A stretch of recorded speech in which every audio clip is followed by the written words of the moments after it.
Hey everyone, welcome back to our channel.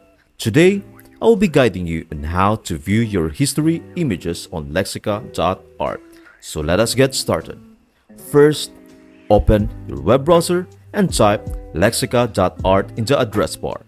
If you have previously signed in to Lexica on your device, it will take you to your dashboard directly.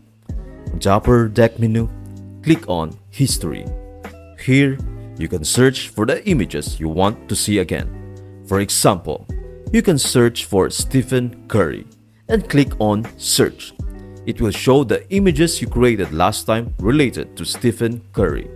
Alternatively, you can scroll down to see every picture you have generated and click on any image you want to view again. It is a great way to revisit and appreciate your past AI-generated creation. I think that's it. I hope this video helps you out. Thank you for watching and see you in the next video.